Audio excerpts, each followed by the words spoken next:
Welcome back. We are on the record tonight talking about the passage of House Bill 142, which repealed House Bill 2 in North Carolina.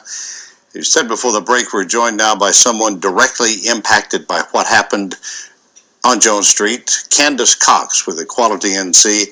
Candis is no stranger to this program. It's good to have you back. You're very disappointed. I am, David. I'm disappointed, a little defeated. I think would be the appropriate feeling right now, and losing some of that confidence in the governor. Not all of it, but certainly some of that has left. And when the governor said he didn't like it, but he felt like it was something we needed to do to at least have a different starting point now, you would say to him, if you didn't like it, why has this been shrouded in secrecy? Why was this pushed through? Why was the LGBTQ community not consulted? When he was campaigning, his staff had no problem calling me. And I was so happy to support him. But now that he is going, or did, sign this that affects me and other LGBTQ North Carolinians, where was the call? I heard that over and over again yesterday from people that spoke at meetings and from lawmakers that, basically deals were being made to limit the rights of a group of people who had no place at the table in that conversation. But I was struck, one of the key moments for me last week was when you walked into Senate Rules Committee to testify against this, and you walked up to a huge table full of mostly old guys, let's face it, some of whom were not terribly friendly to you or were not terribly open to what you had to say, and just stood there and just told your story, and it was you could just kind of see their faces, just kind of watch this. It was quite a moment. I mean, not everybody has that kind of guts. Well, thank you. It's not guts. It's a necessity. I think that it is important that we continue to put a face with the narrative. It's so easy for us to say we're affecting change on people, but we don't actually know who they are. And I won't lie to you and say, like, my heart was racing and my stomach, I just, you got that feeling when you're just like, oh my gosh, what am I saying? And you walk out and you go, I don't even remember what I said. But it's important. Do you feel anything good came from this repeal and replace?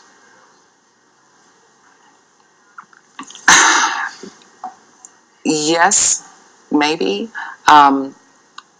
It's complicated. I think what good we saw was it exposed the lack of support on the Republican side that we were unaware of. There were several Republicans who came out saying they didn't support this repeal. And I think that division helped us to identify ways in which we need to target our work with individual representatives. I think it's also, one thing that it struck me is we now have had a discussion about transgender people, right? And I think people know a lot more now than they did a year ago when this whole thing was passed, and about LGBT rights as well. And those are conversations, again, that were not being had in this state prior to this. I'm not saying this is a great solution, but it is something that came out of this whole discussion. I would agree with that. I'm always cautious to say that the good thing that came from House Bill 2 and then this new thing has been the fact that LGBTQ, but transgender has now become a common term in North Carolina. This is not a state that you would think people would know that word. I spoke at an Episcopalian church in northern Wake County in a more rural area this past week. And the number of people from that congregation that came out just to hear me talk about transgender and faith, I think you have to attribute some of that to House Bill 2 and the fact that people said, I've lived here my whole life and I didn't know that these people were my neighbors. I just am always cautious because I don't want people to think, so see, you wanted to keep that law because, it keeps your voice, because we've been elevated now. Well, we look at legislation when it's passed and we realize it does have an impact on people, but for the most part, these things are in the abstract.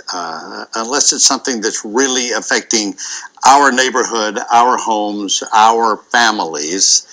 House Bill 2, as Laura said, both of you said, really has put a spotlight, not necessarily a microscope, but a spotlight on human lives, of all of us trying to live together and be aware of the needs and rights of one another's and the denial of rights of one another's. Now, that's easy for me to say as I'm sitting here as a white male and I don't have to worry about these things. And the pushback that you've had in your life is very real. So in these next 30 seconds that we have left, your message today for lawmakers, for the public, for Governor Roy Cooper, Candis, would be what?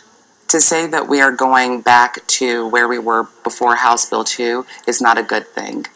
I wake up every day aware that I'm a transgender woman of color in the South, that my life is in danger. There was a transgender woman of color who was murdered a week ago. That is a very real reality for me. And to go back to where we were before, we had no protections whatsoever. So that's not a good place to be. Candis Cox, you're welcome here anytime. Thank you for being here. Thank you. Laura, thanks for the work this week. She's going on about 3 hours sleep, I believe. So get the rest you need, both of you. You too. Thank you. We'll be right back.